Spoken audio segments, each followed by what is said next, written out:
और Donald Trump का दावा है कि वो जंग टाल रहे हैं, लेकिन मुस्तफा खामनेई ने अमेरिका को ऐसे चक्रव्यूह में घेरने का ब्लूप्रिंट तैयार कर लिया है जिसकी कल्पना भी पेंटागन ने नहीं की होगी। ईरान की सेना आधिकारिक तौर पर वॉर टाइम मोड में आ चुकी है और मुस्तफा के सलाहकार ने साफ शब्दों में ललकारा है कि अगर ईरान के बुनियादी ढांचे को छुआ तो 250 सालों से टिका अमेरिकी वर्चस्व इतिहास के पन्नों में दफन हो जाएगा।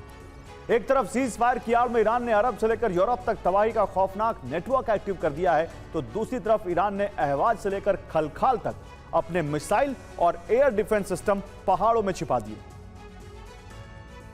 UEM जयपुर एक आदर्श लक्ष्य है। भावी छात्रों के लिए अच्छी नौकरी, भविष्य के लिए तैयार कौशल के साथ अच्छी शिक्षा। द न्यूयॉर्क टाइम्स की रिपोर्ट के अनुसार युद्ध विराम का इस्तेमाल ईरान ने अपने प्रॉक्सी नेटवर्क को एकजुट करने के लिए किया है। अमेरिका के लिए इस जंग को ज्यादा लंबा, ज्यादा महंगा और ज्यादा मुश्किल बनाने की रणनीति तैयार की गई। कुद्स फोर्स के जनरलों ने हिजबुल्लाह, हूती विद्रोहियों और इराक के शिया लड़ाकों के साथ खुफिया मीटिंग्स की।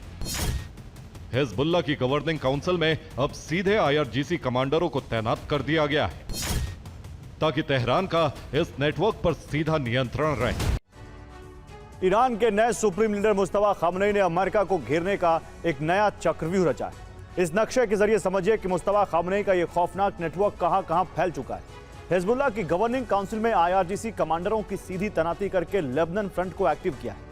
यमन से लाल सागर के कमर्शियल शिप्स और सऊदी अरब के रणनीतिक ठिकानों पर बड़े हमले की तैयारी है। इराक के शिया लड़ाकों को अमेरिकी सैन्य अड्डों और जॉर्डन सीमा पर हलचल बढ़ाने के निर्देश दिए गए।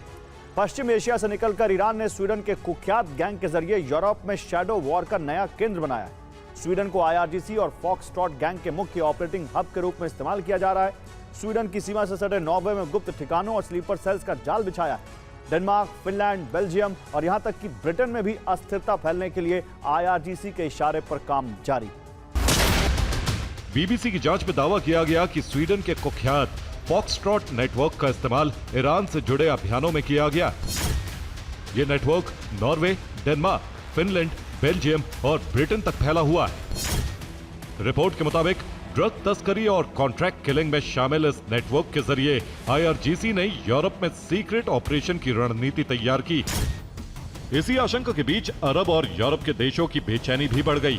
जॉर्डन ने इराक को साफ संदेश भेजा है कि अगर ईरान समर्थित इराकी मिलिशिया ने जॉर्डन पर हमला किया तो करारा जवाब मिलेगा। यानी अब केवल ईरान और अमेरिका तक ही युद्ध सीमित नहीं रहेगा, उसके दायरे में पड़ोसी देश भी खुद को शामिल मानकर तैयारी कर रहे हैं। IRGC और ईरान की सेना ने तमाम संसाधनों को एक जगह रखने की बजाय पूरे देश के अलग अलग जगहों पर फैलाना शुरू कर दिया है। 92वीं आर्मर्ड ब्रिगेड के भारी टैंक अहवाज अबादान हाईवे से होते हुए दूसरे मोर्चों की ओर रवाना किए गए। अबादान में हमले के खतरे को देखते हुए सीमा से सटे इलाकों में बख्तरबंद वाहनों की नई तैनाती की गई है। देश पुल के वहदती एयरबेस को पूरी तरह खाली कराकर सैन्य कर्मियों और उनके परिवारों को सुरक्षित स्थानों पर निकाला गया है। रणनीतिक रूप से बेहद अहम बंदर अब्बास के शाहिद रज़ई पोर्ट को खाली करने का आदेश जारी कर दिया गया है। उर्मिया में अल महदी गैरिसन के अंडरग्राउंड मिसाइल बेस को खाली कराकर मिसाइलों को रीलोकेट किया गया है। तेहरान, शिराज और किरमानशाह में IRGC और सैन्य ठिकानों के प्रमुख हथियार और उपकरण गुप्त और वैकल्पिक ठिकानों पर भेजे गए। नैशापुर में सुरक्षा बलों और पुलिस को नए ठिकानों पर शिफ्ट कर दिया गया है। खलखाल के पहाड़ी इलाकों में दुश्मन के एयर स्ट्राइक को नाकाम करने के लिए नए एयर डिफेंस सिस्टम मुस्तैद किए गए। पूरे ईरान में टैंक, ड्रोन और मिसाइल लॉन्चरों को जंगलों और ऊंचे पहाड़ों में सुरक्षित छिपा दिया है। उन्होंने कहा, आप सैन्य समीकरणों से सोचते हैं, लेकिन हमारा जवाब इतिहास के तर्क से होगा।